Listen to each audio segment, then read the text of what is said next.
المصري اول حاجه بيتي طبعا، يعني النادي عزيز على قلبي، والنادي اللي عمل اسم محمد الشناوي على ربنا سبحانه وتعالى. فانا مش هقول اكذب لان انا ما بهتمش بالكلام اللي بيتكتب. الناس دي بتكتب من دماغها، ما فيش حد بياخد يسال حد. ممكن يكون بيكتب كده لاغراض شخصيه، واكيد طبعا هو عارف نفسه، واكيد هيسمع الكلام اللي انا بقوله. وانا موجود في النادي المصري بقالي 4 سنين، وانا بالفعل اتفقت مع النادي ان انا اقلل عقدي، بس لسه ما اتفقناش على القيمه الماليه. حتى لو قللوا النص طبعا ما فيهاش مشكله بالنسبه لي، وخلاص كل حاجه خلصت. وانا بس يعني لازم اقول، كنت لازم اقول لان الكلام كتر والناس قاعده تقول ان انا مش عاوز اكذب، وان انا كنت باخر الموضوع شويه عشان كان جاي لي حاجه بره، وانا اتفقت مع حاج ياسر لو انا جاي لي حاجه في اوروبا عشان خاطر المنتخب فاكيد هختلف، لان انا ضاعت عليا فرصه ريال كتير مع مستر كامل ابو علي. فاتمنى ان شاء الله لو في حاجه خلال الفتره دي اكيد هسافر. ما فيش انا موجود في النادي المصري في بيتي، وبرد على كل الناس اللي قالت كلمه وحشه عليا، قالت ان انا مش موجود في النادي المصري، مش عايز اقلل عقدي. وبرضه بقول فضل برضه الحاج ياسر طبعا، راجل من الشخصيات المحترمه، وبعد ما مستر اداره النادي كان له برضه سبب من الاسباب يعني اللي انا فيه طبعا دلوقتي. فاتمنى ان شاء الله ان محدش يتكلم كتير. انا وقعته، لو دلوقتي في عقد هوقع رباعيات في النادي المصري، مش بحط قيمه الفلوس. فبس وبشكر ربنا النادي المصري رجع تاني، ان شاء الله نقدر نعمل حاجه السنه دي وارجع المنتخب تاني عشان النادي المصري. شايفين منك تألق ويعني ومستوى بارع في التدريبات في الايام الاخيره، ونالت اشاده الجماهير. كلام يعني ترجع لنا الاسباب دي ايه؟ ما هو الكلام ده ما بيكتبش بقى، انت عارف اللي بيتكلم دلوقتي، اللي بيتكلم دلوقتي اللي انا بحاول للتحقيق، واللي انا ما بتمرنش كويس، واللي انا فاهم. بس يلا الحمد لله طبعا انا بتمرن وبجتهد. حتى كان عندنا اجازه 4 ايام، اتمرنت في ال4 ايام وانت فيه كنت موجود، كنت بتمرن لوحدي مع كابتن احمد جوده. ما حدش اريح، ما حدش اقعد. فانا مش مستني طبعا من حد ان يكتب عني حاجه او يكتب اللي انا بتمرن. الحمد لله انا عارف انا مصلحتي فين، وبس بحب اقول لكل واحد لازم ننضف شويه، ولازم نعرف احنا بنكتب ايه، ولازم تاخد الكلام على لساني. مش اي حد يقول لك كلمه، لو اي حد ماشي في الشارع يقول لك ده الشناوي كذا، ده الشناوي كذا. فلازم نتعامل باسلوب احترافي شويه. نظرتك للمنتخب الفتره الجايه ايه، واللي انت بتوعد بيه جماهير مصر وبورسعيد كلها؟ انا الفتره دي مبتعد عن منتخب مصر، بس ان شاء الله الفتره الجايه اكون موجود. ان شاء الله هنبدا ماتشات وديه مع النادي المصري من الاسبوع الجاي، وهنبدا هنبدا ماتشات وديه بتاعت فتره الاعداد. ان شاء الله اكون موجود في الماتش في ماتش الفاينل ان شاء الله مع المنتخب. وان شاء الله النادي المصري زي ما كان بوابتي ان انا اكون موجود في المنتخب الاولمبي والمنتخب مصر الاول، يرجع تاني يكون بوابتي ان انا اكون موجود في كاس العالم مع منتخب مصر ان شاء الله. والرساله لجماهير المصري وبورسعيد كلها، وتقول لهم ايه؟ احمد الشناوي بيقول لكم ايه وبيطمنكم على ايه؟ احمد الشناوي بيطمنكم على النادي المصري، وبيطمنكم على عادي في النادي المصري. انا خلال 4 سنين، وبطمنكم ان لازم يكون عندكم فكر ووعي، وانكم تفكروا وانتم بتقروا، لان في كلام اتكتب كتير غلط ملوش لازمه من الصحه. فلازم تكونوا مستوعبين اي حاجه بتتقال، واي حاجه على لساني انا هطلع اوضحها. ولما اشوف في كلام زي ده بيتكتب عليا مش كويس، انا لازم اطلع ارد، لان النادي المصري يستحق اللي انا اقدمه زي ما هو خدمه. احمد الشناوي ابن النادي المصري، دي مش جديده عليه ان هو الشناوي ما اتكلمش في فلوس. الشناوي بيقول انا همضي على بياض عشان خاطر جمهور النادي المصري وعشان خاطر الحاج ياسر يحيى. انا ما بذلتش معاه مجهود. انا الشناوي ده اتكلمت قلت له ان الناس عايزاك معاك في النادي، وهو الشناوي كمان رفض ان هو يحترف او يهرب اي فكر للهروب عشان خاطر يقعد في النادي المصري اللي هو خيره عليه، جمهور النادي المصري اللي هو خيره عليه.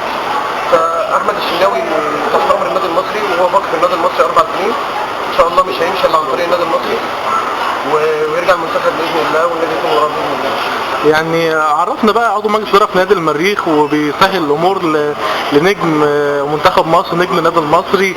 يعني اكيد في يعني صداقه، وبعد كده يعني ايه تعامل للصالح العام للرياضه.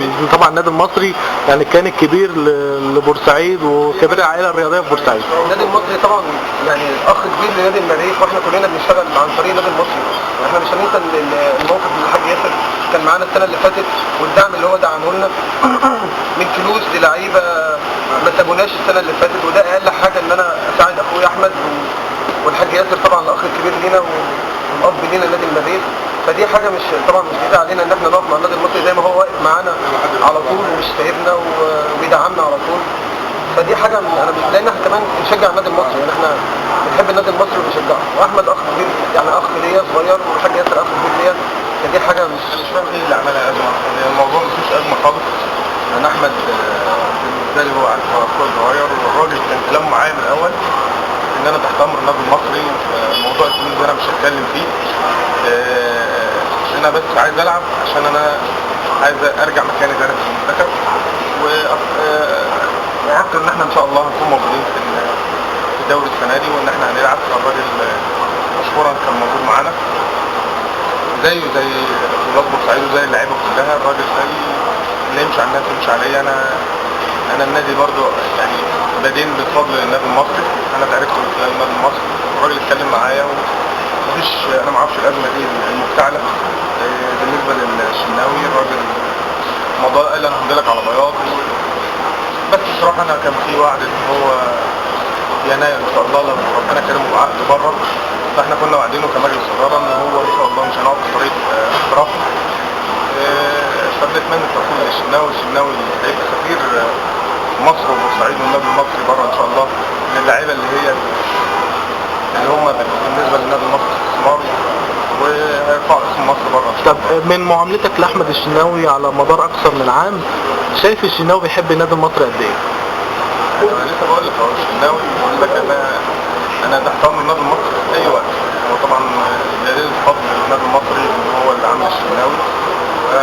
الراجل موجود معانا، وان شاء الله هيكون موجود خلال الفتره دي. لو ربنا اكرمه في عقد في يناير هيطلع اعاره بره ان شاء الله، وقال لك مش هلعب الا بره مصر. غير كده هو موجود، والشناوي طبعا اضافه لاي حاجه. طب يعني نعرف برضو القيمة المالية، الشناوي اشترط عليكم مبلغ مالي معين ولا؟ الشناوي ما كانش فلوس خالص، وحتى يمكن انت شفت هو وقع على بياض وقال لي المبلغ اللي انت هتحطه انا موافق عليه. هنرجع للمجلس في موضوع الفلوس ده. هو بيقول لك انا موضوع الفلوس مش، انا عايز العب، يعني انا عايز العب كوره. انت شايف النهارده برضه الراجل عنده وليه حق، يعني النهارده في تجمع المنتخب وهو ضراه. دي كانت مأثره في نفسيته، واحنا اتكلمنا معاه وقلت له ان شاء الله انت هتكون قريب موجود، وهتكون موجود في كاس العالم لو ربنا اكرمنا ان شاء الله. فانا ان شاء الله باذن الله متوقع ان الشناوي خلال الفتره القادمه ان شاء الله هيبقى جول مصر الاول، مش هيبقى كمان موجود بس، ده هيبقى هو وده حقه، يعني مش مجمد. هو جول مصر الاول، هو احسن جول مرمى، احسن حارس مرمى في مصر. طب يعني الشناوي اذا رحل هيكون في اكيد عندكم مشكلة لحراسة المرمى ولا؟